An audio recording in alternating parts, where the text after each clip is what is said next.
चलिए next question हम लोग देखते हैं।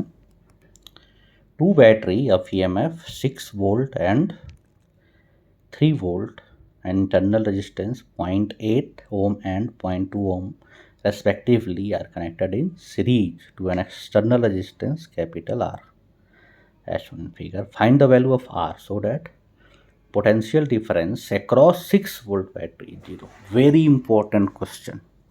इंटरनल रेजिस्टेंस में लगा दिया क्योंकि इसमें फिगर में शो नहीं था 0.8 और 0.2। ये क्वेश्चन टर्मिनल वोल्टेज का क्वेश्चन है। क्वेश्चन कहा गया कि ये जो 6 वोल्ट का सेल है उसके अक्रॉस जो टर्मिनल वोल्टेज है वो है 0। ठीक है, जो 6 वोल्ट वाला जो बैटरी है उसके अक्रॉस जो आपका टर्मिनल वोल्टेज आ रहा है वो 0 आ रहा है। ठीक है, अब टर्मिनल वोल्टेज होता क्या है? E minus IR। ठीक है, अगर इस वाले सेल को मैं E1 बोलूँ और इसका इंटरनल रेजिस्टेंस R1 बोलूँ और इसके अक्रॉस वोल्टेज V1 बोलूँ, टर्मिनल वोल्टेज V1, तो क्या होगा? E1 ठीक है माइनस IR1। ठीक है, अब क्वेश्चन में कहा गया है कि ये जो टर्मिनल वोल्टेज है 0 के इक्वल है। अब सीधे वैल्यू डालिए, I की वैल्यू आ जाएगी। तो E1 क्या है? 6 और R1 है 0.8, I इक्वल टू 0। ठीक है, तो यहाँ से I की वैल्यू सीधे सीधे हम लोग कैलकुलेट कर सकते हैं। ये आ जाएगा 6/0.8 एंड 6/0.8 ये ऑलमोस्ट आ जाएगा 7.5 एम्पियर। ठीक है, करंट आ गया। अब आपको कुछ नहीं करना है, आई आ गया, सर्किट क्लोज है, इसके अंदर KVL लगा दीजिए। ठीक है, KVL लगाते ही आपका सारा का सारा वैल्यू आर की वैल्यू आ जाएगी। केवल अब आर ही तो अननोन है क्योंकि करंट भी पता चल चुका है, सारा वोल्टेज पता है, सारा इंटरनल रेजिस्टेंस पता है, तो सीधे KVL लगा दीजिए। ये आ गया माइनस I कैपिटल R और 2 रेजिस्टेंस और है 0.8 का और 0.2 का, तो एक साथ दोनों का मैं ड्रॉप लिख देता हूँ। ठीक है, I और दोनों को एक साथ लिख देते हैं 0.8 और प्लस 0.2। ठीक है, और 2 सेल हैं, एक 3 का और एक 6 का, दोनों में हम लोग माइनस से प्लस जा रहे हैं तो दोनों प्लस हो जाएगा, डेट इज इक्वल टू 0। ठीक है, यहाँ से आपके पास केवल एक अननोन बच गया and that is capital R। अब इसको सॉल्व कर लेना है। ठीक है, तो यहाँ से I1 plus R equal to 9 हो जाएगा। ये 3 + 6 + 3 9 हो गया। ठीक है, अब यहाँ से वैल्यू डाल दीजिए 7.5 इंटू 1 + R इक्वल टू 9। ठीक है, अब यहाँ से 7.5 को दूसरे साइड लेके जाइए। ठीक है, तो यहाँ से आपकी वैल्यू क्या आ जाएगी? 1 + R इक्वल टू 9/7.5। ठीक है, तो यहाँ से R की वैल्यू आ जाएगी 9/7.5 माइनस 1। इसको सॉल्व करेंगे तो ये वैल्यू ऑलमोस्ट 0.2 ओम के इक्वल आ जाएगी। ठीक है, 0.2 ओम के इक्वल इसकी वैल्यू आ जाएगी। थैंक यू, सिंपल सा क्वेश्चन था। चलिए नेक्स्ट क्वेश्चन देखते हैं। Potential difference across a cell in open circuit is 6 volt. It becomes 4 volt when current is 2 ampere. ये सिंपल सा क्वेश्चन है, ओपन सर्किट में है, इसका मतलब क्या है? EMF दिया हुआ है, उसका EMF कितना दिया हुआ है? 6 वोल्ट। और जब करंट फ्लो हो रहा है, करंट फ्लो हो रहा है मतलब सर्किट क्लोज हो चुका है, और सर्किट जब क्लोज हो गया तब जो वोल्टेज है वो है टर्मिनल वोल्टेज। ठीक है, इसका मतलब क्वेश्चन में टर्मिनल वोल्टेज दिया गया है 4 वोल्ट। तो टर्मिनल वोल्टेज क्या होता है?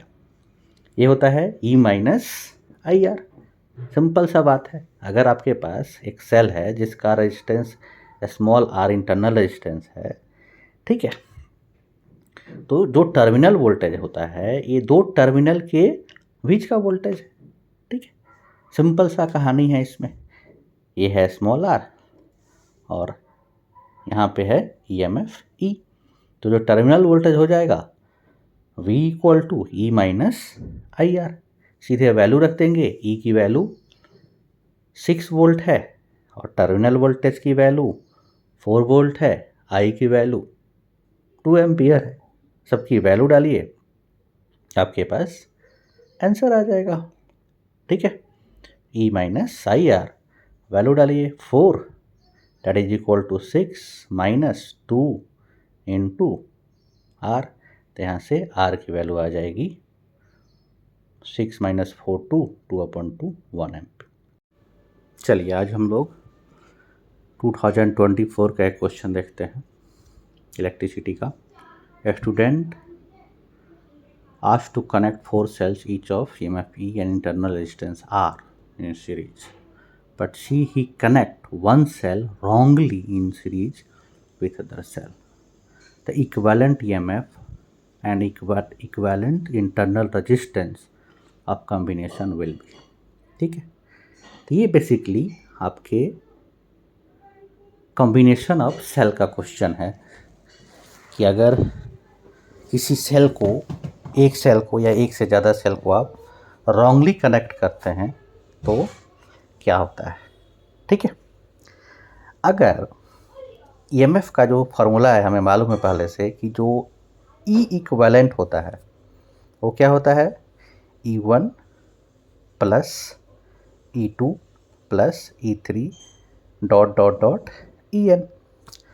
अगर सारे ईएमएफ इक्वल हो जाए, सारे सेल का ईएमएफ क्या हो जाए, इक्वल हो जाए, तब यही चीज़ क्या हो जाएगा, N इंटू ई। सबका अगर ईएमएफ ई होता तो N इंटू ई हो जाता। ठीक है, ये आपका इक्विवेलेंट ईएमएफ आ गया। अब क्या है कि एक सेल रॉन्गली कनेक्ट हुआ है। ठीक है, अगर हमारे पास M सेल रॉन्गली कनेक्ट होता है, यहाँ पे N सेल के लिए हमने इक्विवेलेंट लिखा हुआ है कि N सेल अगर सही से कनेक्ट है तो ये है।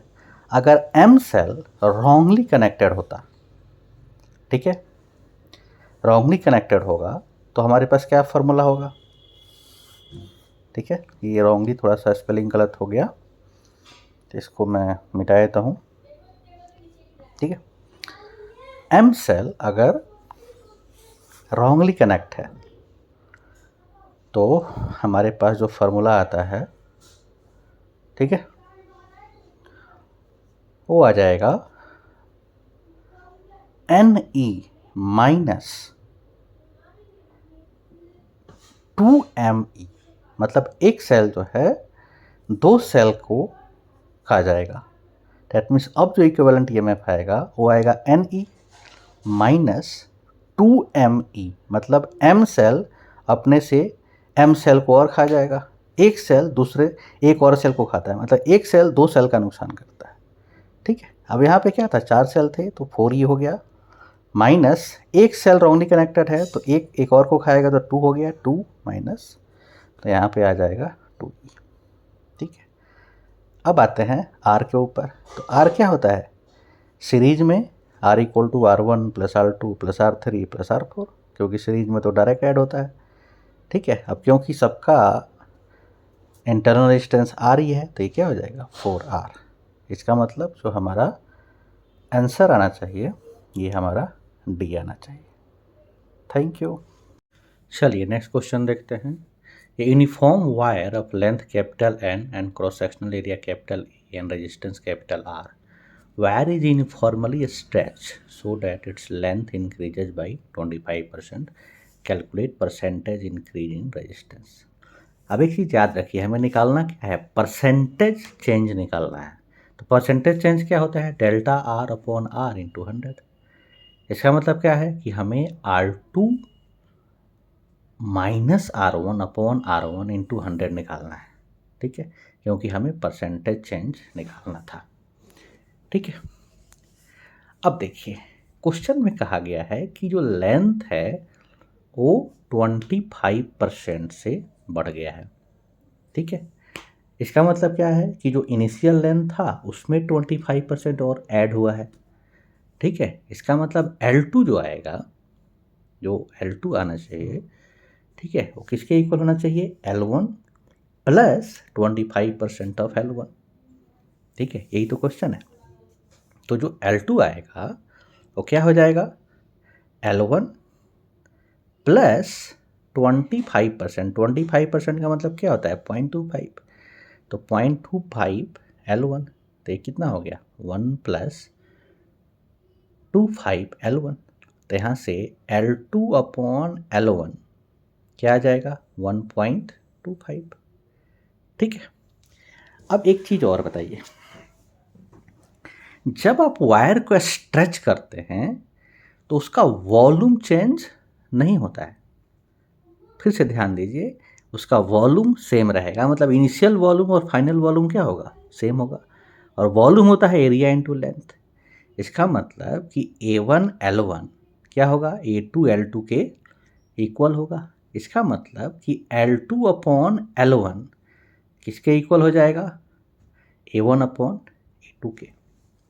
अब आते हैं रेजिस्टेंस के ऊपर। रेजिस्टेंस का क्या होता है, R2 अपॉन R1। क्या पढ़ रखा है हमने कि R2 अपॉन R1 ये होता है ρ2 upon ρ1, L2 upon L1 into A1 upon A2। ठीक है, ये हमारा L2 upon L1 into A1 upon A2। अब एक चीज़ और बताइए, जो स्ट्रेच हुआ है, सेम वायर को स्ट्रेच किया गया है, वायर चेंज नहीं हुआ है। इसका मतलब कि ρ2 अपॉन ρ1 क्या हो जाएगा, 1 हो जाएगा, क्योंकि दोनों में ही क्या होगा, रो होगा। तो ρ2 अपॉन ρ1 1 हो गया। और L2 अपॉन L1 और A1 अपॉन A2 क्या है, दोनों सेम है। तो ये दोनों की जगह पे हम क्या लिख देंगे, जो L2 अपॉन L1 की वैल्यू है, मतलब 1.25 का स्क्वायर। ठीक है। अब अगर आप दोनों साइड से R2 अपॉन R1 में से 1 माइनस करेंगे तो क्या आ जाएगा, R2 minus R1 upon R1 आ जाएगा, और उसको 100 से मल्टीप्लाई कर देंगे तो हमारा परसेंटेज चेंज आ जाएगा। यही हमें करना था। तो लेफ्ट साइड में R2 अपॉन R1 में से अगर मैं -1 करूँगा तो राइट साइड वाले में से भी -1 होगा वो। ठीक है, डेट मीन्स 1.25 का स्क्वायर करेंगे तो ये 1.5625 -1, तो ये जो आ गया लगभग 0.56 आ गया। 100 से मल्टीप्लाई करेंगे तो ये लगभग 56%, लगभग 56% का इंप्रूवमेंट। चलिए नेक्स्ट क्वेश्चन देखते हैं। बहुत ही आसान क्वेश्चन है। कहा गया है कि जो कंडक्शन करंट है वो कंडक्शन इलेक्ट्रॉन है वो पॉजिटिव एक्स डायरेक्शन में जा रहा है। ठीक है, तो आपको इलेक्ट्रिक फील्ड और करंट की डायरेक्शन देना है। इलेक्ट्रिक फील्ड जिस डायरेक्शन में जाता है करंट उसके अपोजिट डायरेक्शन में माना जाता है। ये हमारा कन्वेंशन है कि जो करंट का डायरेक्शन होता है वो पॉजिटिव चार्ज के फ्लो के डायरेक्शन में होता है या निगेटिव चार्ज के फ्लो के डायरेक्शन के अपोजिट में होता है। इसलिए इलेक्ट्रॉन पॉजिटिव एक्स में जा रहा है तो करंट की डायरेक्शन नेगेटिव एक्स हो गया। ठीक है, अब आते हैं इलेक्ट्रिक फील्ड पे। इलेक्ट्रिक फील्ड क्या होता है, फोर्स पर यूनिट चार्ज। अब जो इलेक्ट्रिक फील्ड का डायरेक्शन और फोर्स का डायरेक्शन सेम होगा अगर अगर चार्ज पॉजिटिव है। ठीक है, और अगर चार्ज नेगेटिव है तो जो डायरेक्शन है अपोजिट हो जाएगा। अब यहाँ पे चार्ज क्या है, इलेक्ट्रॉन है, और इलेक्ट्रॉन पे क्या होता है, नेगेटिव चार्ज होता है। ठीक है, इसलिए जो इलेक्ट्रिक फील्ड का डायरेक्शन है उस पे लगने वाले फोर्स के अपोजिट डायरेक्शन में होना चाहिए। ठीक है, तो जो फोर्स और फील्ड का डायरेक्शन होगा अपोजिट होगा।